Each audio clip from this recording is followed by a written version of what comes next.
Hi friends, welcome to Karanya's kitchen. Karanya's కిచెన్లో ఈరోజు వీడియోలో అమ్మవారికి ఎంతో ఇష్టమైన 5 రకాల నైవేద్యాలు ఎలా తయారు చేసుకోవచ్చో చూపించబోతున్నాను. ఫస్ట్ అయితే పూర్ణం బూరెలు, నెక్స్ట్ ఒక ½ కేజీ రైస్తో పులిహోర ఎలా తయారు చేసుకోవచ్చో చూపిస్తాను. ఆ తర్వాత వడలు, రవ్వ కేసరి, సేమియా పాయసం. ఇవి 5 కూడా చాలా సింపుల్గా హడావిడి లేకుండా ఈజీగా చేసుకోవచ్చు. సో ఎలా తయారు చేసుకోవచ్చు అనేది పక్కా కొలతలతో వీడియోలోకి వెళ్ళి చూసేయండి. బూరెల్ని ప్రిపేర్ చేసుకోవడానికి ముందుగా ఒక గిన్నెని తీసుకుని అందులోకి 1 కప్పు వరకు మినపగుళ్ళు అండ్ అదే కప్పుతో 2 కప్పుల వరకు బియ్యం తీసుకుని శుభ్రంగా నీళ్ళతో ఒక 2-3 సార్లు బాగా కడుక్కోండి. కడిగిన తర్వాత మళ్ళీ పప్పు మునిగేంత వరకు నీళ్ళని పోసుకుని ఒక 3-4 గంటల పాటు నానపెట్టుకోండి. అట్లీస్ట్ 2 గంటలైనా నానపెట్టుకోవాలి. ఇప్పుడు లోపల స్టఫింగ్ కోసం కుక్కర్లో పప్పును నానపెట్టినాను. డైరెక్ట్గా కుక్ చేసుకుంటాం కదా, అందుకని ఇందులోకి 1 కప్పు వరకు శనగపప్పును తీసుకుని శుభ్రంగా నీళ్ళతో ఒక 2-3 సార్లు బాగా కడుక్కోండి. కడుక్కున్న తర్వాత 3 కప్పుల నీళ్ళని పోసుకుని పప్పును కూడా ఒక 2-3 గంటల పాటు నానపెట్టుకోండి. ఎంత ఎక్కువసేపు నానితే అంత త్వరగా ఉడికిపోతుంది. ఇక్కడ నేనైతే ఒక 3 గంటల పాటు నానపెట్టాను. ఇలా ఒక 2-3 గంటల పాటు నానపెట్టిన తర్వాత చూపిస్తున్నాను చూడండి, పప్పు చక్కగా నానిపోయింది. మనకి ఉడికించుకోవడానికి నీళ్లు కూడా సరిపోతాయి. ఈ విధంగా నీళ్లు ఉంటే సరిపోతుంది. ఒకవేళ ఏమైనా తగ్గినట్లయితే కొంచెం పోసుకోండి. పోసి కుక్కర్ మీద మూత పెట్టి విజిల్ పెట్టుకుని కుక్కర్ని తీసుకెళ్లి స్టవ్ మీద పెట్టి హై ఫ్లేమ్లో 3 విజిల్స్, లో ఫ్లేమ్లో 2 విజిల్స్ రానివ్వండి. ఆ తర్వాత స్టవ్ ఆఫ్ చేసి పక్కన పెట్టుకోండి. కుక్కర్ పెట్టేసుకున్న తర్వాత పప్పు కూడా గ్రైండ్ చేసేసుకుందాం.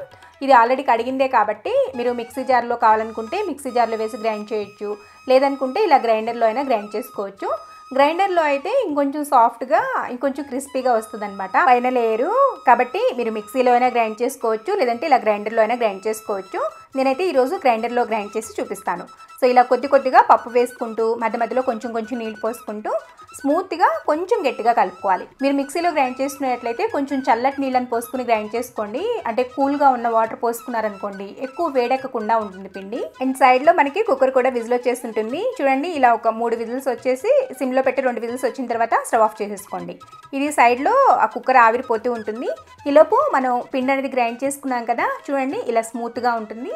ఇలా గ్రైండ్ చేసుకున్న పిండిని ఒక గిన్నెలోకి తీసి పెట్టుకోండి. ఇలా గిన్నెలోకి తీసుకున్న తర్వాత ఇందులోకి ఫస్ట్ మీ రుచికి సరిపడినంత ఉప్పు వేసుకోండి. కొద్దిగా అలా కొంచెం ఉప్పు తక్కువైనా కూడా పర్వాలేదు, ఎందుకంటే లోపల స్వీట్ కాబట్టి అంత ఎక్కువేం అవసరం లేదనమాట. తర్వాత ఇందులోకి 1 టేబుల్ స్పూన్ వరకు పంచదార వేసుకోండి. ఇలా పంచదార కొంచెం వేసుకోవడం వల్ల పైన గోల్డెన్ కలర్లో క్రిస్పీగా వేగుతుంది. మంచి చిట్కా ఇది, ట్రై చేయండి. సో ఇలా వేసేసుకుని ఫస్ట్ ఈ పిండిలో ఇదంతా బాగా కలిసేట్లు కలుపుకోండి. ఇక్కడ నేను కలిపేటప్పుడు మీరు గమనిస్తే పిండి ఎంత థిక్నెస్తో ఉంది, ఎంత సాఫ్ట్గా ఉంది అనేది మీకు అర్థమైపోతుంది. చూసారా, అలా పట్టుకుంటే దూదిలాగా ఉందన్నమాట. సో ఇలా గ్రైండ్ చేసుకోండి. ఇలా మొత్తం కలిపేసేసుకున్న తర్వాత ఇప్పుడు ఈ పిండిని పక్కన పెట్టుకోండి. సో ఇప్పుడు పైన పిండి అనేది రెడీ అయిపోయింది. ఇక్కడ నేను మీకు విజిల్ పోయిన తర్వాత కుక్కర్ అనేది తీసి చూపిస్తున్నాను చూడండి. పప్పు కూడా ఎంత మెత్తగా ఉడికిందో కదా. ఇందులో కానీ ఒకవేళ ఎక్స్ట్రా వాటర్ ఉంటే ఖచ్చితంగా వంచేసుకోండి. అందులో ఎక్స్ట్రా నీళ్ళు అనేవి ఉండకూడదు, లేదనుకుంటే మీకు ఉడకడానికి చాలా ఎక్కువ టైం పడుతుంది.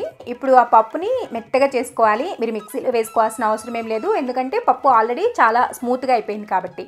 ఇలా ఒక విస్కర్ని కానీ లేదంటే పప్పు కుత్తిని కానీ తీసుకుని చక్కగా ఇలా మెదిపేసుకున్నారంటే స్మూత్గా వచ్చేస్తుంది.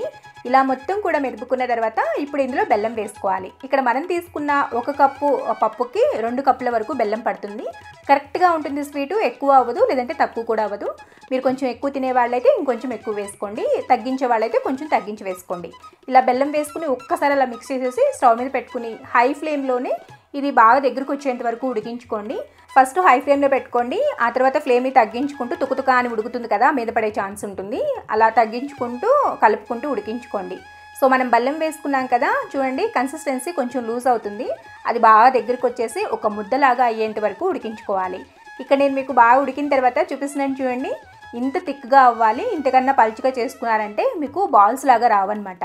సో ఇలా థిక్గా అయిన తర్వాత ఇందులో 1 టీ స్పూన్ వరకు యాలకుల పొడిని వేసుకుని మరొకసారి కలుపుకుని ఇలా గెరెటతో అంచుల వైపు ఇలా పప్పుని అంతా కూడా రాయండి. అప్పుడు ఏంటంటే త్వరగా చల్లారుతుంది అండ్ త్వరగా డ్రై కూడా అయిపోతుంది.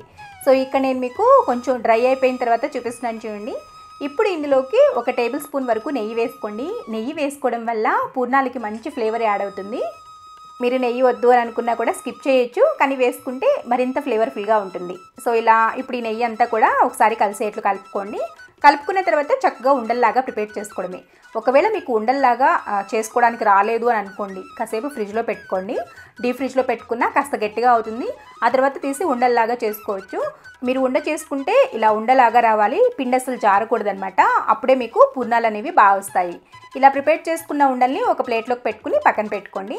ఇప్పుడు ఫస్ట్ మనం పిండి అనేది గ్రైండ్ చేసుకుని పెట్టుకున్నాం కదా, అదొకసారి కలుపుకోండి. చూడండి అసలు పిండి ఎంత ఫ్లఫీగా అయిందో, చక్కగా మనకి కరెక్ట్ కన్సిస్టెన్సీలో ఉంది. నేనైతే ఎక్స్ట్రా నీళ్ళు అనేది ఏమీ యాడ్ చేయడం లేదు. ఇప్పుడు బూరెలు వేసుకోవడానికి టెక్నిక్ చెప్తానన్నాను కదా, ఇప్పుడు చూపించేస్తాను చూడండి.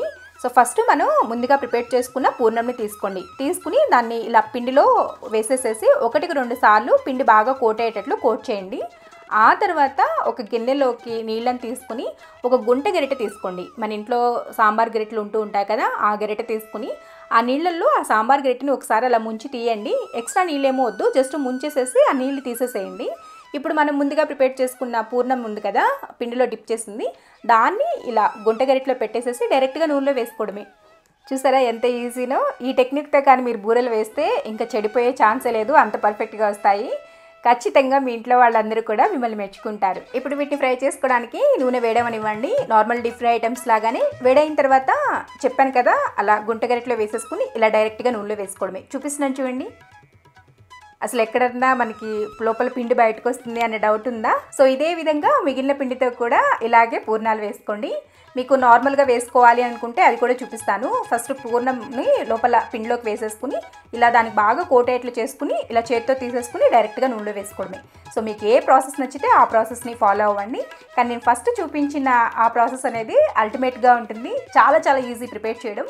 ఈ టెక్నిక్తో మీరు ఒక్కసారైనా మీ ఇంట్లో ఈ పూర్ణం బూరెల్ని ట్రై చేయండి, చాలా చాలా బాగా వస్తాయి. చూడండి ఎంత చక్కగా ఫ్రై అవుతున్నాయో. ఇలా నూనెలోకి సరిపడని వేసుకోండి, ఎక్కువగా వేసుకోవద్దు. మీ ప్యాన్కి తగ్గట్లుగా వేసేసుకుని ఇవి మంచి గోల్డెన్ కలర్ వచ్చేంత వరకు హై ఫ్లేమ్లోనే ఫ్రై చేసుకోండి.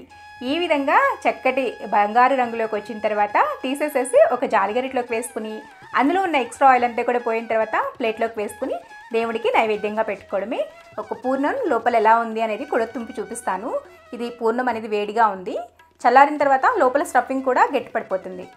చూసారా పైన లేయర్ అయితే ఎంత క్రిస్పీగా ఉందంటే అలా వేడివేడిగా ఎన్ని తింటామో కూడా లెక్క ఉండదు. చూసారు కదా పూర్ణం బూరెలు బయట క్రిస్పీగా లోపల మంచిగా స్వీట్ తగులుతూ ఎంత రుచిగా ఎలా తయారు చేసుకోవచ్చో తప్పకుండా ట్రై చేయండి. సో నెక్స్ట్ వచ్చేసి పులిహోర ఎలా తయారు చేసుకోవచ్చో చింతపండు పులిహోర చూపిస్తాను. 1/2 kg రైస్తో చూపిస్తాను. పర్ఫెక్ట్గా ఉంటుంది, రుచి అటు ఇటు అవ్వదనమాట. తప్పకుండా ట్రై చేయండి. ఈ చింతపండు పులిహోర కోసం 1/2 kg రైస్కి ఇలా 50 గ్రాముల వరకు చింతపండుని తీసుకోవాలి. చింతపండులో ఉన్న గింజల్ని ఖచ్చితంగా తీసేసుకోవాలి. ఈనెలు ఉన్నా పర్వాలేదు కానివ్వండి, గింజలు మాత్రం అసలు ఉండకూడదు. సో ఈ విధంగా గింజలన్నీ సపరేట్ చేసుకోండి. ఇత్తనం చేత్తో తీయడానికి వస్తే పర్వాలేదు, లేదంటే చాకుతో ఇలా ఘాటు పెట్టుకుని తీసారంటే ఈజీగా వస్తుంది. మనకి షాప్స్లో దొరికేదైతే కొంచెం బాగుంటుంది, కానీ రైతు బజార్లో కానీ లేదంటే బయట మార్కెట్లో దొరికేది అంత ఇదిగా ఉండదన్నమాట. అలాంటప్పుడు ఇలా ట్రై చేయండి. సో ఇలా ఒక 50 గ్రాముల వరకు చింతపండుని తీసుకుని ఒక గిన్నెలోకి వేసేసి ఫస్ట్ శుభ్రంగా నీళ్ళతో ఒక 2-3 సార్లు బాగా కడుక్కోండి.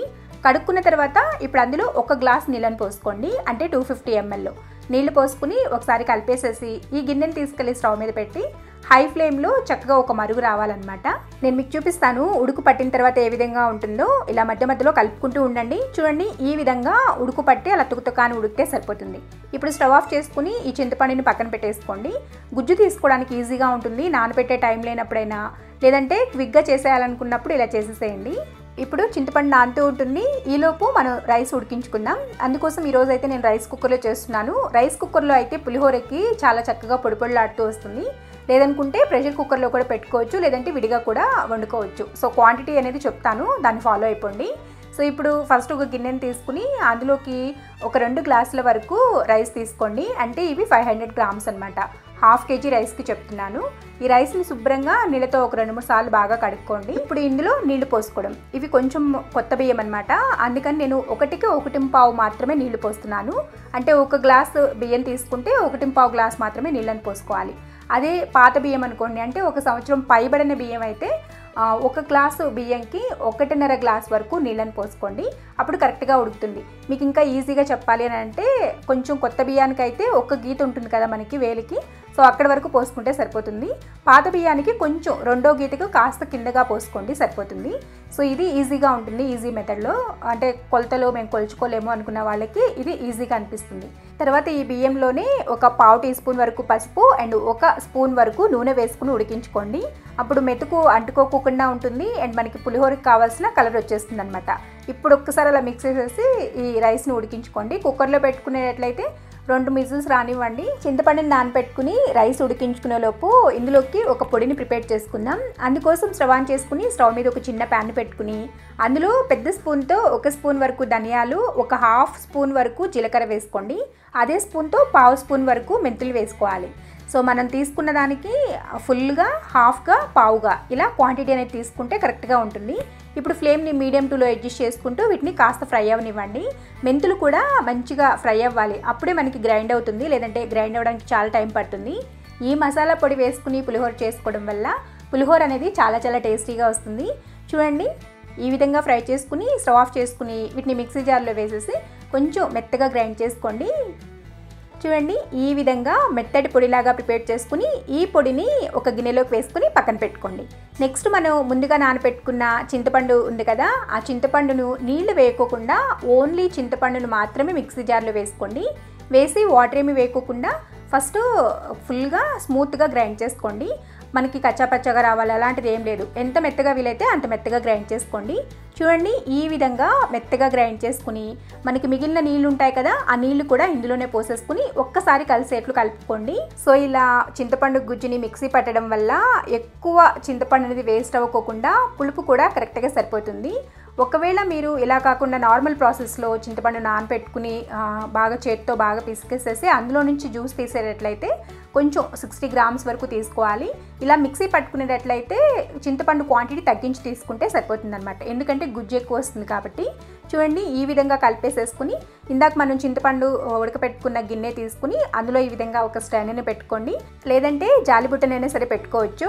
ఇప్పుడు ఇందులో చింతపండు రసం అంతా కూడా వేసేసుకుని ఇందులో ఉన్న రసం అంతా కూడా ఇలా కొద్ది కొద్దిగా చేత్తో ఇలా అనుకుంటూ ఉంటే ఈజీగా వస్తుంది. స్పూన్తో కన్నా చేత్తో చేసుకుంటేనే త్వరగా కిందకి దిగుతుంది, లేదంటే చాలా ఎక్కువ టైం పడుతుంది అనమాట. చూసారా, ఇలా చేత్తో అనుకుంటూ ఒకవేళ ఎక్కడైనా మీకు స్టక్ అయింది, కిందకి గుజ్జు దిగట్లేదు అనుకుంటే కొంచెం కొంచెం నీళ్లు పోసుకుంటూ తీసుకోండి, ఈజీగా వచ్చేస్తుంది. ఇలా మొత్తం రసం తీసేసుకుంటే చూడండి, చింతపండులో అసలు ఎక్కడన్నా గుజ్జు అనేది ఉందా మొత్తం కూడా పోయింది, ఇక పిప్పి మాత్రమే ఉంది. తీసేసేసి పక్కన పెట్టుకోండి. కన్సిస్టెన్సీ కూడా పర్ఫెక్ట్గా ఉంటుంది. ఇలా కానీ మీకు పల్చగా లేకపోతే మరి కొంచెం నీళ్లు పోసుకోండి. కొంచెం పల్చగా అయినా సరే పర్వాలేదు, స్టవ్ మీద పెట్టి ఉడికించుకుంటాం కదా, కొంచెం దగ్గరగా చేసుకోవచ్చు. ఇలా ప్రిపేర్ చేసుకున్న తర్వాత ఇందులోకి ఒక 4 లేక 5 పచ్చిమిర్చిని ఇలా చీల్చుకుని వేసుకోండి. నేను ముందు చెప్పినట్టుగా ఉప్పుని పులుపుని కరెక్ట్గా బ్యాలెన్స్ చేశారంటే చింతపండు పులిహోర అనేది సగం వచ్చేసినట్లే. ఇక్కడ నేను 1.5 స్పూన్ వరకు ఉప్పు అనేది వేసాను, సరిపోతుంది. ఇది ఓన్లీ చింతపండుకు మాత్రమే. ఇప్పుడు ఫ్లేమ్ని హైలో పెట్టుకుని ఇలా మధ్య మధ్యలో కలుపుకుంటూ ఇది కొంచెం ఉడికేంత వరకు ఉడికించుకోవాలి. మనకి ఇది ఉడికింది అని ఎలా తెలుస్తుంది అని అంటే అందులో వేసుకున్న పచ్చిమిర్చి అనేవి కలర్ మారి ఇలా అవుతాయన్నమాట. సో ఇలా దగ్గరకు వస్తున్నప్పుడు అడుగు మారుతుంది అని అనిపిస్తే ఫ్లేమ్ని లో టు మీడియం పెట్టుకుంటూ తుకతుక అని బయట మీద పడుతుంది అని అనుకుంటే మూత పెట్టుకుంటూ ఉడికించుకోండి. ఇక్కడ నేను మీకు చింతపండు గుజ్జంతా కూడా చక్కగా రెడీ అయిపోయిన తర్వాత చూపిస్తున్నాను చూడండి. పర్ఫెక్ట్ కన్సిస్టెన్సీ, ఇంకింతకన్నా చిక్కగా చేసుకోవద్దు. ఇది చల్లారుతూ ఉండే కొద్దీ థిక్ అయిపోతుంది అనమాట, అందుకని ఈ కన్సిస్టెన్సీలో స్టవ్ ఆఫ్ చేసుకోండి. ఇలా చింతపండు గుజ్జు రెడీ చేసుకునే లోపు మనకి రైస్ కూడా ఉడికిపోయింది. చూడండి, ఇక్కడ నేను మీకు ఉడికిన తర్వాత చూపిస్తున్నాను. ఉడికిన వెంటనే గరిటె పెట్టి కలపొద్దు, ఒక 5 నిమిషాలు అలా వదిలేసేసి ఆ తర్వాత గరిటెతో ఒక్కసారి అలా కలిపేసేసి ఈ విధంగా కొంచెం వెడల్పుగా ఉండే గిన్నెను కానీ లేదంటే ఏదైనా ప్లేట్ని కానీ తీసుకోండి, సో దట్ మనకి మిక్స్ చేసుకోవడానికి ఈజీగా ఉంటుంది. ఇప్పుడు ఇందులో ఒక రెమ్మ కరివేపాకును వేసుకోండి. ఇలా పచ్చి కరివేపాకు రైస్లో వేసుకోవడం వల్ల మంచి టేస్ట్ యాడ్ అవుతుంది, ఫ్లేవర్ అనేది చాలా బాగా వస్తుంది అనమాట. నెక్స్ట్ మనం ఉడికించి పెట్టుకున్న ఆ రైస్ మొత్తం కూడా వేసుకుని ఒక్కసారి ఎక్కడ కూడా గడ్డలు లేకోకుండా అలా ఒక్కసారి కలుపుకోండి. తర్వాత రైస్కి సరిపడినంత ఉప్పు వేసుకోండి. ఇక్కడ నేను కూడా 1.5 స్పూను 2 స్పూన్ల వరకు వేస్తాను. సో కొంతమంది తక్కువ తింటారు ఎక్కువ తింటారు కదా, దానికి తగ్గట్లుగా 1 నుంచి 2 స్పూన్ల వరకు వేసుకోండి. ఇలా ఉప్పు వేసుకుని మరొకసారి కలుపుకోవాలి. ఉప్పు వేడి మీద ఉన్నప్పుడే కలపండి, రైస్ వేడిగా ఉన్నప్పుడే ఉప్పు వేసి కలుపుకోవాలి, లేదంటే తర్వాత కలవదనమాట. అందులోనే మనం ముందుగానే పొడి చేసి పెట్టుకున్నాం కదా, ఆ పొడి కూడా వేసుకోండి. ఈ పొడి వేసి ఆ రైస్ కలిపిన తర్వాత ఇంట్లో ఒక రకమైన మంచి స్మెల్ వస్తుంది, కాబట్టి వీలైనంత వరకు స్కిప్ చేయకుండా వేసుకోండి. ఒకవేళ మాకు ఇష్టం లేదు అని అనుకుంటే ఈ పొడి అనేది స్కిప్ చేయొచ్చు, నో ప్రాబ్లం. మిగిలిన ప్రాసెస్ అనేది చేసేసుకోవచ్చు. రైస్ని పక్కన పెట్టుకోండి, ఇది చల్లారుతూ ఉంటుంది. ఈలోపు పులిహోరకి తాలింపు పెట్టుకుందాం. తాలింపు కోసం స్టవ్ ఆన్ చేసుకుని స్టవ్ మీద ఒక ప్యాన్ పెట్టుకుని అందులో పావు కప్పు వరకు నూనె వేసుకోవాలి. ఇక్కడ మీరు గుర్తుపెట్టుకోవాల్సిన మరొక విషయం, ఖచ్చితంగా శనగ నూనె కానీ లేదంటే నువ్వుపప్పు నూనెను మాత్రమే తీసుకోవాలి. సన్ఫ్లవర్ ఆయిల్ అనేది పులిహోరకి అసలు పనికిరాదు. ఇప్పుడు నూనె కొంచెం వేడవ్వాలి. వేడైన తర్వాత మాత్రమే పల్లీలు వేసుకోండి. ఇలా నూనె వేడైన తర్వాత ఇందులో ఒక పావు కప్పు వరకు పల్లీలు వేసుకుని ఫ్లేమ్ని లో టు మీడియం పెట్టుకుని ఫ్రై చేసుకోండి. ఇలా పల్లీలు కొంచెం ఫ్రై అవుతున్నాయి అన్నప్పుడు ఇందులో మీకు నచ్చితే జీడిపప్పు వేసుకోండి. జీడిపప్పు అనేది పూర్తిగా ఆప్షనల్, వీలైతే స్కిప్ చేసేయచ్చు కూడా. ఇలా జీడిపప్పు వేసుకుని మరొకసారి కలుపుకున్న తర్వాత ఇందులో 1 టేబుల్ స్పూన్ వరకు ఆవాలు వేసుకోండి. అలాగే 2 టేబుల్ స్పూన్ల వరకు శనగపప్పు, ఒక 2 టేబుల్ స్పూన్ల వరకు చాయ్ మినపప్పు వేసుకోండి. తర్వాత ఇందులోనే ఒక 4 లేక 5 ఎండుమిర్చిని కూడా వేసుకోండి. ఎండుమిర్చి ఇప్పుడే వేసుకోండి, అవి చక్కగా నల్లగా మారాలన్నమాట కలరు. అప్పుడే మీకు యాక్చువల్ టేస్ట్ వస్తుంది. మీకు కావాలనుకుంటే ఇప్పుడు 2-3 పచ్చిమిర్చి కూడా చీల్చుకుని వేసుకోవచ్చు, అది డిఫరెంట్ ఫ్లేవర్ ఉంటుంది, అది కూడా బాగుంటుంది. మీకు నచ్చితే వేసుకోండి. అండ్ ఇందులోనే కొద్దిగా ఒక పావు టీ స్పూన్ వరకు ఇంగువ కూడా వేసుకోండి. ఇంగువని అస్సలు స్కిప్ చేయొద్దు, ఖచ్చితంగా వేసుకోవాలి. అప్పుడే మీకు పులిహోరకి మంచి టేస్ట్, మంచి ఫ్లేవర్ యాడ్ అవుతుంది. ఇప్పుడు ఫ్లేమ్ని మీడియం టూలో అడ్జస్ట్ చేసుకుంటూ మనం వేసుకున్న పప్పులన్నీ కూడా ఎర్రగా క్రిస్పీగా వేగేంత వరకు ఫ్రై చేసుకోండి. ఇక్కడ నేను మీకు పప్పులు అండ్ ఆవాలు అన్నీ కూడా చక్కగా ఫ్రై చేసి, ఎండుమిర్చి కూడా ఇలా కలర్ మారాలి, కలర్ మారితేనే మంచి ఫ్లేవర్ వస్తుంది. సో ఈ విధంగా ఫ్రై చేసుకున్న తర్వాత లాస్ట్లో ఒక 2-3 రెమ్మల కరివేపాకు వేసుకోండి. కరివేపాకు కొంచెం ఎక్కువ వేసుకుంటే ఫ్లేవర్ చాలా బాగుంటుంది. నెక్స్ట్ ఇందులోనే ఒక పావు టీ స్పూన్ వరకు పసుపు వేసుకోండి. ఆల్రెడీ మనం అన్నం ఉడికించుకునేటప్పుడు వేసుకున్నాం కానివ్వండి, ఇలా నూనెలో వేసుకున్న పసుపు అనేది పులిహోరకి చాలా కలర్ని ఇస్తుంది. అందుకని ఒక పావు టీ స్పూన్ వేసుకుని జస్ట్ ఒక్కసారి అలా కలిపేసేసి చూడండి, ఆల్మోస్ట్ మనకి అన్నీ కూడా నీట్గా ఫ్రై అయిపోయాయి. ఈ విధంగా ఫ్రై చేసుకున్న తర్వాత ఫ్లేమ్ని సిమ్లోనే ఉంచి ఇందులోకి మనం ముందుగానే గుజ్జు తీసి పెట్టుకున్నాం కదా, ఉడికించి పెట్టుకున్నాం కదా, ఆ చింతపండు రసం మొత్తం కూడా వేసుకోండి. ఈ తాలింపులో చింతపండు గుజ్జు ఉడకడం వల్ల తాలింపుకి అండ్ ఈ పులిహోరకి మంచి టేస్ట్ యాడ్ అవుతుంది. వేసుకుని ఎక్కువసేపు ఉడికించాల్సిన అవసరం ఏం లేదు. జస్ట్ హై ఫ్లేమ్లో ఒక్కసారి అలా కలిపేసేసి స్టవ్ ఆఫ్ చేసేసేయండి. చూడండి, ఇలా ఉంటే సరిపోతుంది. ఇలా స్టవ్ ఆఫ్ చేసుకున్న తర్వాత వెంటనే మనం ముందుగా ప్రిపేర్ చేసుకున్న ఆ అన్నంలోకి వేసేసుకుని అంతా చక్కగా కలిసేట్లు కలుపుకోండి. ఫస్ట్ వేడిగా ఉంటుంది కాబట్టి ఒక 2-3 సార్లు అలా గరిటతో కలపండి. అసలు పులిహోర చేతితో కలిపితేనే ఆ రుచి వస్తుంది. ఇక ఇందులో చింతపండు సరిపోదేమో అని అసలు డౌటే పెట్టుకోవద్దు. ఎందుకు చెప్తున్నాను ఇంత స్ట్రెస్ చేసి అని అంటే, కరెక్ట్ కొలతలు చెప్పాలి మీకు అని అంటే 2 కేజీల బియ్యంకి పావు కేజీ చింతపండు అనేది కరెక్ట్గా సరిపోతుంది. సో చూసారు కదా చింతపండు పులిహోరని ఎలా ప్రిపేర్ చేసుకోవచ్చో. నేను చెప్పిన విధంగా యాజ్ ఇట్ ఈజ్ మీ ఇంట్లో ఫాలో అయిపోండి. ఎందుకంటే మనం పండుగలప్పుడు జనరల్గా దేవుడికి నైవేద్యం పెడుతూ ఉంటాం కదా, అప్పుడు మనం టేస్ట్ చేయము, డైరెక్ట్గా జస్ట్ ఎలా వస్తే అలా కలిపేసేస్తాము. ఒక్కొక్కసారి ఒకటి ఎక్కువ తక్కువ అవుతూ ఉంటాయి. కానీ ఈ పద్ధతిలో చేస్తారంటే అలా అసలు అవ్వనే అవ్వదు. నేను చూపించిన విధంగా నేను చెప్పినట్లుగా ఒకసారి మీ ఇంట్లో ట్రై చేయండి, చాలా బాగా వస్తుంది. ట్రై చేశాక మీకు ఎలా వచ్చిందో కింద కామెంట్ సెక్షన్లో కామెంట్ చేయండి. చూసారు కదా చింతపండు పులిహోర పక్కా కొలతలతో 1/2 కేజీ రైస్కి ఎలా తయారు చేసుకోవచ్చు, చాలా టేస్టీగా కూడా ఉంటుంది. నెక్స్ట్ వచ్చేసి రవ్వ కేసరి. నార్మల్గా చేసుకునే పద్ధతి కాకుండా ఇది కొంచెం డిఫరెంట్గా ఉంటుంది. గంటలు గడిచినా రోజులు గడిచినా అదే కన్సిస్టెన్సీలో ఉంటుంది. సో తప్పకుండా నేను చెప్పిన వీడియోలో చెప్పిన టిప్స్ అన్నిటిని ఫాలో అయ్యి రవ్వ కేసరిని కూడా ట్రై చేయండి. చాలా ఈజీ, 10 మినిట్స్లో చేయొచ్చు, కానీ టిప్స్ మాత్రం చాలా ఇంపార్టెంట్. ఈ టేస్టీ అయిన రవ్వ కేసరిని ప్రిపేర్ చేసుకోవడానికి ముందుగా ఒక కడాయిని పెట్టుకోండి. ఇప్పుడు అందులోకి నెయ్యి తీసుకోవాలి. నెయ్యి ఎప్పుడూ కూడా ఈ విధంగా ఉన్నప్పుడు తీసుకోకూడదు, లైట్గా వేడి చేసుకోండి. ఆ వేడికి చక్కగా ఈ విధంగా కరిగిపోతుంది. ఇప్పుడు ఈ నెయ్యిని మెజర్ చేసుకోవాలి. ఇక్కడ నేను 1/2 కప్పు నెయ్యి తీసుకుంటున్నాను. ఇప్పుడు మొత్తం నెయ్యి వేయకండి, 1 టేబుల్ స్పూన్ లేదంటే 1 టీ స్పూన్ అంతా ఉంచుకోండి. ఇలా నెయ్యి వేసుకున్న తర్వాత ఇందులోకి కొన్ని జీడిపప్పు ముక్కలు అండ్ కొన్ని బాదం పప్పు ముక్కల్ని సన్నగా కట్ చేసుకుని వేసుకుని ఫ్లేమ్ని మీడియం టూలో అడ్జస్ట్ చేసుకుంటూ మధ్యలో కలుపుకుంటూ ఇవి లైట్ గోల్డెన్ కలర్ వచ్చేంత వరకు ఫ్రై చేసుకోండి. ఈ విధంగా లైట్గా కలర్ చేంజ్ అవుతున్నాయి అన్నప్పుడు కొన్ని కిస్మిస్ని కూడా వేసుకుని మంచి కలర్ వచ్చేంత వరకు ఫ్రై చేసుకోండి. చూడండి, ఈ విధంగా చక్కటి కలర్ వచ్చిన తర్వాత వీటన్నిటినీ కూడా తీసి ఒక గిన్నెలోకి వేసుకుని పక్కన పెట్టుకోండి. తర్వాత అదే ప్యాన్లో ఫ్లేమ్ని సిమ్లో పెట్టుకుని ఇందులోకి 1/2 కప్ వరకు రవ్వ తీసుకోండి. ఇక్కడ నేను మెజరింగ్ కప్స్తో మెజర్ చేస్తున్నాను. మీ దగ్గర మెజరింగ్ కప్స్ లేకపోతే ఇంట్లో ఉండే ఏదో ఒక కప్ని తీసుకుని అదే కప్పుతో అన్ని ఇంగ్రీడియంట్స్ని కూడా మెజర్ చేసుకోండి.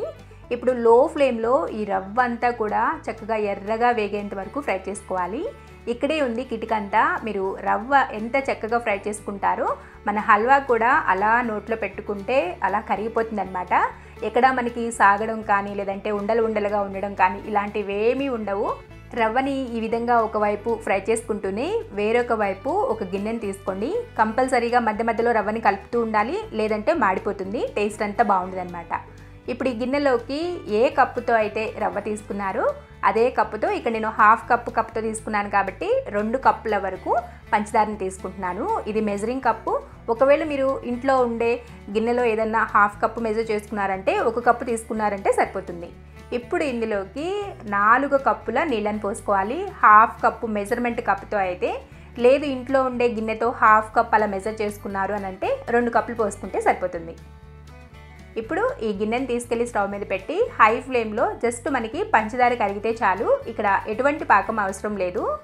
పంచదార ఒకవైపు కరిగించుకుంటూ వేరొక వైపు రవ్వని కూడా చక్కగా ఫ్రై చేసుకుంటూ ఉండాలి. చూడండి, ఇందాకడికి ఇప్పటికి కలర్ అనేది ఏ విధంగా చేంజ్ అయిందో, ఇది ఇంకా మంచి గోల్డెన్ కలర్ రావాలి.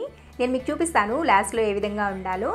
పంచదార అంతా కూడా ఈ విధంగా చక్కగా కరిగిన తర్వాత ఇందులోకి కొద్దిగా కుంకుమ పువ్వు అండ్ 1 టీ స్పూన్ వరకు చిరోంజి వేసుకోండి. ఇవి 2 కూడా పూర్తిగా ఆప్షనల్, ఉంటే వేసుకోండి, లేదంటే స్కిప్ చేసేయండి. అలాగే 1 టీ స్పూన్ వరకు యాలకుల పొడిని కూడా వేసుకుని చక్కగా ఒకసారి కలుపుకుని చూడండి, ఈ పంచదార నీళ్ళు అనేవి ఈ విధంగా బాగా తెల్ల కాగాలన్నమాట. ఇప్పుడు స్టవ్ ఆఫ్ చేసుకోండి. ఎటువంటి పాకం ఏమీ అవసరం లేదు. స్టవ్ ఆఫ్ చేసుకుని పక్కన పెట్టుకోండి. ఇక్కడ నేను మీకు రవ్వ చక్కగా ఫ్రై అయిన తర్వాత చూపిస్తున్నాను చూడండి. రవ్వ ఈ విధంగా గోల్డెన్ కలర్లోకి ఫ్రై అవ్వాలి. ఇప్పుడు మనం ఫ్లేమ్ని హైలో పెట్టుకోవాలి. హైలో పెట్టుకున్న వెంటనే మనం ముందుగా ప్రిపేర్ చేసి పెట్టుకున్న ఈ పంచదార నీళ్ళు ఉన్నాయి కదా, ఆ నీళ్ళని వేసుకుని కలుపుకుంటూ వేసుకోండి. ఇలా మొత్తం వేసుకుని ఒకసారి ఉండలు లేకుండా కలుపుకోవాలి. పెద్దగా ఉండలు కూడా ఏం పట్టవు, చక్కగానే కలిసిపోతుంది. ఈ విధంగా కలుపుకున్న తర్వాత ఇప్పుడు ఫ్లేమ్ని సిమ్లో పెట్టుకుని మూత పెట్టుకుని లో ఫ్లేమ్లో బాగా దగ్గరకు వచ్చేంత వరకు ఉడికించుకోవాలి. అవసరం పడితే మధ్య మధ్యలో కలుపుకుంటూ ఉడికించుకోండి.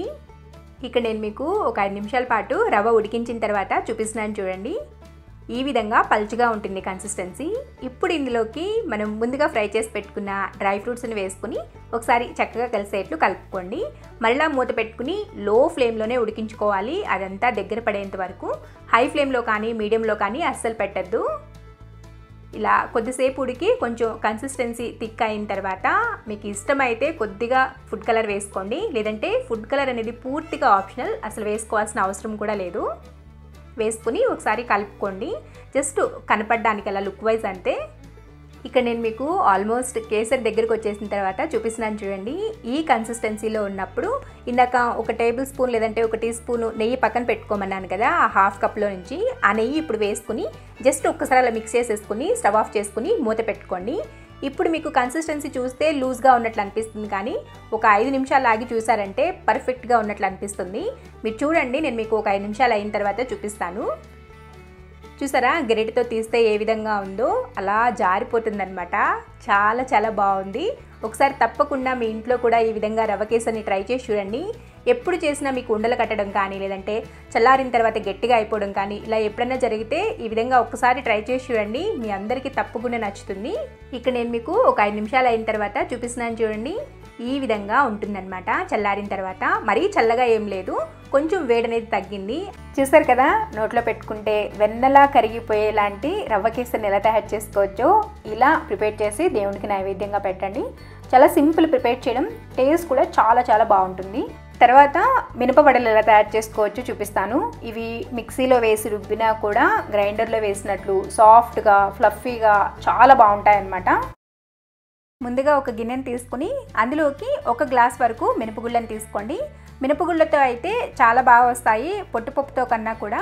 ఇప్పుడు ఈ మినపగుళ్ళని గిన్నెలో వేసేసి శుభ్రంగా నీళ్ళతో ఒక 2-3 సార్లు బాగా కడుక్కోండి. కడిగిన తర్వాత ఇక్కడ నేను చూపించిన విధంగా నీళ్లు ఎక్కువగా పోయకూడదు. జస్ట్ మనకి వేలికి పైన ఉండే గీత ఉంటుంది కదా, ఆ గీత వరకు పోసుకుంటే సరిపోతుంది. ఇప్పుడు మూత పెట్టేసేసి ఒక 2 గంటల పాటు నాననివ్వండి. 2 నుంచి 3 గంటలు సరిపోతుంది, అంతకన్నా ఎక్కువగా నానబెట్టద్దు. తర్వాత వడలు క్రిస్పీగా రావడానికి 1 టేబుల్ స్పూన్ వరకు బియ్యం నానపెట్టుకోవాలి. ఎక్కువేం అవసరం లేదు, జస్ట్ కొద్దిగా బియ్యం వేసుకుని వడలు చేసుకున్నారంటే పైన లేయరు క్రిస్పీగా చాలా చాలా బాగా వస్తుంది. 2 గంటల పాటు పప్పు నానిన తర్వాత ఇప్పుడు గ్రైండ్ చేసుకోవడానికి ఒక మిక్సీ జార్ని తీసుకుని అందులోకి నానబెట్టుకున్న మినపప్పుని ఇలా కొద్దిగా వేసుకోండి. మిక్సీ జార్లో ఎక్కువ పప్పు మాత్రం వేసి గ్రైండ్ చేయొద్దు. అలా చేయడం వల్ల మీకు పిండి అనేది ఫ్లఫీగా రాదు. ఇప్పుడు ఇందులో మీ రుచికి సరిపడినంత ఉప్పు వేసుకోండి. ఏ బ్యాచ్కి తగ్గట్లుగా ఆ బ్యాచ్కి తగినంత వేసుకోండి, ఎందుకంటే పిండి కంటరక్కోకుండా ఉంటుంది. తర్వాత ఈ పిండిలోకి మనం ముందుగానే గ్రైండ్ చేసి పెట్టుకున్న బియ్యం కూడా వేసుకోండి. వేసి ఫస్ట్ నీళ్ళేమీ పోయకోకుండా గ్రైండ్ చేయండి. కొంచెం అలా కచ్చాపచ్చగా గ్రైండ్ అయిన తర్వాత ఒక 2 నుంచి 3 టేబుల్ స్పూన్ల వరకు నీళ్లు మధ్య మధ్యలో పోసుకుంటూ ఇలా స్మూత్గా గ్రైండ్ చేసుకోవాలి. పిండి ఎంత స్మూత్గా గ్రైండ్ చేసుకుంటే వడలు అనేవి అంత ఫ్లఫీగా అంత సాఫ్ట్గా వస్తాయి. చూడండి, ఇక్కడ నేను మీకు గ్రైండ్ చేసిన తర్వాత చూపిస్తున్నాను. ఈ కన్సిస్టెన్సీలో ఉండాలి. ఇలా గ్రైండ్ చేసుకున్న పిండిని ఒక గిన్నెలోకి వేసుకోండి. ఇదే విధంగా మిగిలిన పప్పు అంతా కూడా గ్రైండ్ చేసుకుని గిన్నెలోకి వేసుకుని పక్కన పెట్టుకోండి. ఇలా పప్పు అంతా గ్రైండ్ చేసుకున్న తర్వాత ఇప్పుడు ఈ పిండికి మనం గ్రైండర్లో చేసుకున్నట్లుగా ఫ్లఫీగా రావడం కోసం ఈ వీడియోలో చూపిస్తున్న విధంగా చేత్తో ఒక 4-5 నిమిషాల పాటు బాగా బీట్ చేసుకోవాలి. మధ్య మధ్యలో ఆపుకుంటూ అయినా సరే బీట్ చేసుకోండి. ఇలా చేత్తో చేసుకోలేము అనుకుంటే ఇలా ఒక విస్కర్ని తీసుకుని ఒకటే డైరెక్షన్లో తిప్పండి. మీరు ఇటు తిప్పడం స్టార్ట్ చేస్తే అటే తిప్పాలి, రివర్స్లోకి మాత్రం అసలు తిప్పద్దు. అలా ఒక 4-5 నిమిషాల పాటు బాగా బీట్ చేసుకున్నారంటే పిండి అనేది ఒదుగొస్తుంది అండ్ ఫ్లఫీగా వస్తుంది కూడా. మీకు పిండి బాగా గ్రైండ్ అయింది అని తెలుసుకోవడానికి ఇలా ఒక గిన్నెలో కానీ గ్లాస్లో కానీ నీళ్ళని తీసుకుని అందులో కొంచెం పిండి వేసి చూడండి పిండి పైకి లేసింది. సో ఇలా ఉంది అని అంటే మీరు పిండి అనేది కరెక్ట్గా గ్రైండ్ చేసినట్లే. మీరు చేసుకునే వడలు అనేవి కరెక్ట్ కలర్లో ఫ్లఫీగా సాఫ్ట్గా వస్తాయి. ఇప్పుడు ఈ పిండి మీద మూతను పెట్టి ఒక 5-10 నిమిషాల పాటు పక్కన పెట్టుకోండి. ఒక 5 నిమిషాలు అయిన తర్వాత ఇందులో సీక్రెట్ ఇంగ్రీడియంట్ 1 టేబుల్ స్పూన్ వరకు మైదా పిండి వేసుకోండి.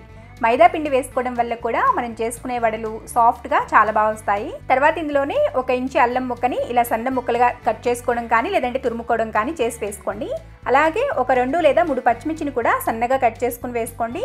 ఒక రెమ్మ కరివేపాకు, కొద్దిగా కొత్తిమీర అండ్ 1 టీ స్పూన్ వరకు జీలకర్రను కూడా వేసుకోండి. ఇందులో నేను ఉల్లిపాయలు అనేది వాడడం లేదు, ఎందుకంటే దేవుడికి నైవేద్యంగా చూపిస్తున్నాను కాబట్టి. లేదు మీరు ఇంట్లో నార్మల్గా వడలు చేసుకోవాలి అనుకుంటే ఒక మీడియం సైజ్ ఉల్లిపాయను కూడా సన్నగా కట్ చేసి వేసుకోవచ్చు. ఇప్పుడు ఇవన్నీ కూడా పిండిలో ఒకసారి కలిసేట్లు కలుపుకుని ఇంకేముంది వడల్లాగా ప్రిపేర్ చేసుకోవడమే. ఫస్ట్ వడలు ఎలా వేసుకోవచ్చు చూపిస్తాను. ఫస్ట్ ఒకసారి చేతిని నీళ్ళతో తడి చేసుకోండి. సైడ్లో ఒక గిన్నెలో నీళ్ళని పెట్టుకుని ఇలా సైడ్ నుంచి పిండి తీయండి. ఎప్పుడు కూడా సెంటర్లో చేయి పెట్టద్దు, పిండి ఎక్కువ వేళ్ళకి అంటేసుకుంటుంది. సైడ్ నుంచి తీసేసి ఇంకా మనం దాన్ని జస్ట్ అలా చేతిలోకి ఇలా తీసుకుని దానికి షేప్ ఏమి ఇవ్వవసరం లేదు, జస్ట్ మధ్యలో ఒక హోల్ పెట్టేసేసుకుని డైరెక్ట్గా నూనెలో వేసుకోవడమే. అదే బిగినర్స్కి డైరెక్ట్గా నూనెలో వేసుకోవడం రాదు కదా, అందుకని ఫస్ట్ చేతిని ఒకసారి తడి చేసుకుని ఒక టీ స్ట్రైనర్ని తీసుకుని ఆ టీ స్ట్రైనర్ కూడా తడి చేసుకోండి. ఇప్పుడు పిండిని తీసుకెళ్ళి టీ స్ట్రైనర్ మీద పెట్టి మధ్యలో ఒక హోల్ పెట్టేసేసి డైరెక్ట్గా నూనెలో వేసుకోవడమే. సో ఇదైతే ఈజీ ప్రాసెస్, ఎవరైనా కూడా ఫస్ట్ టైం చేసేవాళ్ళు కూడా చాలా బాగా చేస్తారు. ఇప్పుడు నూనె వేడైన తర్వాత ఇలా కొద్దిగా పిండిని తీసుకుని వడల్లాగా నూనెలోకి వేసుకోవడమే. నూనెలోకి ఎన్ని పడితే అన్ని వేసుకోండి.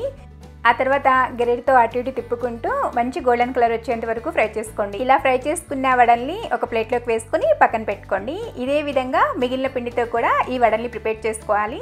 నేను చెప్పిన టిప్స్ అన్నిటిని కూడా ఫాలో అయ్యి ఒకసారి మీ ఇంట్లో ఈ వడల్ని ట్రై చేయండి. నూనె పీల్చే ఛాన్సే లేదు, చాలా సాఫ్ట్గా ఫ్లఫీగా వస్తాయి. ఇక్కడ నేను మీకు ఒక వడ తుంపి కూడా చూపిస్తాను. చూడండి ఎంత సాఫ్ట్గా ఎంత ఫ్లఫీగా ఉందో మీకు చూస్తే తెలుస్తుంది. మనం వడ నొక్కినా కూడా మనం నొక్కిన తర్వాత మళ్ళీ అది దాని ప్లేస్కి వచ్చేస్తుంది. సో ఈ టిప్స్ అన్నిటిని ఫాలో అయ్యి మీరు మీ ఇంట్లో ట్రై చేయండి. ట్రై చేశాక మీకు ఎలా వచ్చిందో కింద కామెంట్ సెక్షన్లో కామెంట్ చేయండి. చూసారు కదా వడలు సాఫ్ట్గా ఫ్లఫీగా ఎలా తయారు చేసుకోవచ్చు. నెక్స్ట్ వచ్చేసి సేమియా పాయసం. చల్లారాక కూడా గట్టి పడుకోకుండా పర్ఫెక్ట్ కన్సిస్టెన్సీలో చూపిస్తాను. సో అది ఎలా తయారు చేసుకోవచ్చో చూడండి. ఇవన్నీ కూడా సింపుల్ రెసిపీసే, కాకపోతే టిప్స్తో చేసుకున్నారంటే రెసిపీ చెడిపోకోకుండా వస్తుంది. ఈ సింపుల్ అండ్ టేస్టీ సేమియా పాయసంని ప్రిపేర్ చేసుకోవడానికి ముందుగా స్టవ్ ఆన్ చేసి స్టవ్ మీద ఒక గిన్నెను పెట్టుకోండి. ఇప్పుడు ఇందులోకి జస్ట్ ఒక పెద్ద స్పూన్తో 1 స్పూన్ అంతా నెయ్యి వేసుకోండి.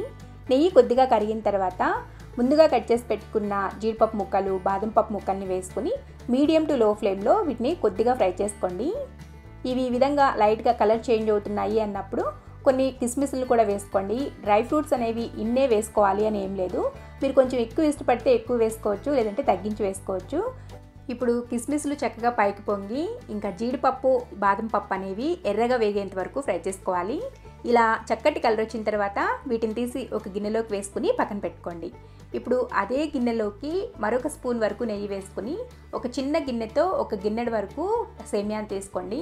మరీ ఎక్కువగా సేమియాని తీసుకున్నారంటే మీకు పాలు కూడా ఎక్కువగా పట్టేస్తాయి, అందుకని చిన్న గిన్నెతో తీసుకోండి. ఇప్పుడు ఈ సేమియాని కూడా లో టు మీడియం ఫ్లేమ్లో పెట్టుకుని మంచిగా ఎర్రగా ఫ్రై చేసుకోండి. ఇలా మధ్య మధ్యలో కలుపుకుంటూ ఫ్రై చేసుకోవాలి, లేదంటే మాడిపోతుంది. అండ్ ఇక్కడ నేను మీకు సేమియా ఫ్రై చేసిన తర్వాత చూపిస్తున్నాను చూడండి. ఈ విధంగా చక్కటి కలర్లోకి ఫ్రై చేసుకోండి. ఇలా ఫ్రై చేసుకున్న సేమియాని ఒక ప్లేట్లోకి తీసుకుని పక్కన పెట్టుకోండి. మరలా అదే గిన్నెను పొయ్యి మీద పెట్టుకుని ఇప్పుడు ఇందులోకి ఏ గిన్నెతో అయితే సేమియా తీసుకున్నారో అదే గిన్నెతో 2 గిన్నెల వరకు పాలను తీసుకోండి అండ్ 1 గిన్నె నీళ్లు పోసుకోండి. నీళ్లు పోసుకోవడం వల్ల మనకి సేమియా అనేది త్వరగా ఉడుకుతుంది అండ్ చల్లారాక కూడా చిక్కపడకుండా ఉంటుంది. ఇప్పుడు ఫ్లేమ్ని హైలో పెట్టుకుని మధ్య మధ్యలో గెరెట్తో కలుపుకుంటూ పాలని ఒక పొంగు రానివ్వండి. మీగడ కట్టకుండా మధ్య మధ్యలో కంపల్సరీగా కలుపుకుంటూ ఉండండి. ఒకవేళ మీరు కాచిన పాలు తీసుకున్నట్లయితే కాచిన పాలను కూడా పొంగు వచ్చేంత వరకు మరిగించుకోవాలి. ఈ విధంగా పాలు పొంగొచ్చిన తర్వాత ఫ్లేమ్ని సిమ్లో పెట్టుకుని ఇందులోకి మనం ముందుగా ఫ్రై చేసి పెట్టుకున్న సేమియాను వేసుకుని మీడియం టు హై ఫ్లేమ్లో మధ్య మధ్యలో కలుపుకుంటూ సేమియా ఉడికేంత వరకు ఉడికించుకోవాలి. సుమారుగా ఒక 3 నుంచి 4 నిమిషాల్లో మనకి సేమియా అనేది ఉడికిపోతుంది. ఇక్కడ నేను మీకు సేమియా చక్కగా ఉడికిన తర్వాత చూపిస్తున్నాను చూడండి. ఈ విధంగా ఒక సేమియాని తీసుకుని వేలుతో నొక్కితే ఇలా ఈజీగా 2 సగాలుగా అయిపోవాలి. ఒకవేళ మీరు ఇంతకన్నా ఎక్కువగా ఉడికించుకున్నారు అంటే పాయసం టేస్ట్ అంత బాగుండదు. అలాగని ఉడికించుకోకుండా షుగర్ వేసేసారంటే తర్వాత ఉడకదనమాట. అందుకని ఈ విధంగా ఉడికించుకున్న తర్వాత ఇప్పుడు ఇందులోకి ఏ కప్పుతో అయితే సేమియా తీసుకున్నారో అదే కప్పుతో 1/4 కప్పు వరకు పంచదారని వేసుకుని చక్కగా పంచదార అంతా కూడా కరిగేంత వరకు ఉడికించుకోండి. ఇలా మధ్య మధ్యలో కలుపుకుంటూ పంచదార అంతా కూడా కరగనివ్వండి. ఈ విధంగా పంచదార అంతా కూడా కరిగిపోయిన తర్వాత ఇందులోకి 2 యాలకుల్ని లైట్గా దంచుకుని వేసుకోండి. లేదు మీ దగ్గర యాలకుల పొడి ఉంటే 1 టీ స్పూన్ వేసుకోవచ్చు. వేసుకుని ఒకసారి చక్కగా కలిసేట్లు కలుపుకోండి. మీకు చూస్తే కన్సిస్టెన్సీ అనేది బాగా థిక్గా ఉన్నట్లు అనిపిస్తుంది కదా, ఇది చల్లారాక ఇంకొంచెం చిక్కపడుతుంది. అలా కాకుండా ఎలా చేసుకోవచ్చో చూపిస్తాను లాస్ట్లో. అండ్ ఇందులోకి కొద్దిగా డ్రై ఫ్రూట్స్ని కూడా వేసుకుని ముందుగా ఫ్రై చేసి పెట్టుకున్నాం కదా వాటిని కూడా వేసుకుని చక్కగా ఒకసారి కలిసేట్లు కలుపుకుని స్టవ్ ఆఫ్ చేసేసుకోండి. స్టవ్ ఆఫ్ చేసుకున్న తర్వాత ఇందులోకి కాచి చల్లార్చిన పాలను పోసుకోండి. గోరువేడిగా ఉన్న పర్వాలేదు కానివ్వండి, మరీ వేడి పాలను పోసుకోవద్దు. పోసుకుని చక్కగా కలిసేట్లు కలుపుకోండి. 2 కప్పుల వరకు తీసుకోవాలి. మీరు ఏ గిన్నెతో అయితే సేమియా తీసుకున్నారో అదే గిన్నెతో మరొక 2 గిన్నెల వరకు పాలను పోసుకోండి. మీరు చూసుకోండి, ఒకవేళ కన్సిస్టెన్సీ మరీ ఎక్కువ అవుతుంది అనుకుంటే కొంచెం తగ్గించుకోవచ్చు కూడా. ఇక్కడ నేనైతే 1.5 కప్పు వరకు పోసాను. చూడండి, మనకి కన్సిస్టెన్సీ కూడా పర్ఫెక్ట్గా అయిపోయింది. చల్లారాక కూడా చిక్కపడకుండా ఉంటుంది. ఇప్పుడు మనం దీన్ని సర్వ్ చేసుకోవడమే. మీరు కావాలంటే వేడిగా అయినా సర్వ్ చేసుకోవచ్చు, లేదంటే చల్లగా కూడా సర్వ్ చేసుకోవచ్చు. ఈరోజు అయితే నేను కొంచెం వేడిగానే సర్వ్ చేస్తున్నాను. గోరు వేడిగా ఉంది, మరీ అంత వేడిగా ఏం లేదు. చూసారు కదా ఈ 5 రకాల ప్రసాదాలని ఎలా తయారు చేసుకోవచ్చో. తప్పకుండా ట్రై చేయండి. అట్లీస్ట్ ఇవన్నీ చేయలేకపోయినా 1, 2 అయినా చేసి అమ్మవారికి ఎంతో ఇష్టమైన పూర్ణం బూరెలైనా సరే చేసి నైవేద్యంగా పెట్టుకోండి. తప్పకుండా ట్రై చేస్తే ఎలా వచ్చిందో కింద కామెంట్ సెక్షన్లో కామెంట్ చేయడం మాత్రం మర్చిపోవద్దు. మీకు ఈ వీడియో కానీ నచ్చినట్లయితే వీడియోని ఒక లైక్ చేసి ఈ వీడియోని మీ ఫ్రెండ్స్కి రిలేటివ్స్కి షేర్ చేయండి. మరిన్ని యమ్మీ అండ్ టేస్టీ రెసిపీస్ కోసం కారణ్యాస్ కిచెన్ సబ్స్క్రైబ్ చేసుకోండి. పక్కనే ఉన్న గంట సింబల్ని కూడా నొక్కండి. Thanks for watching.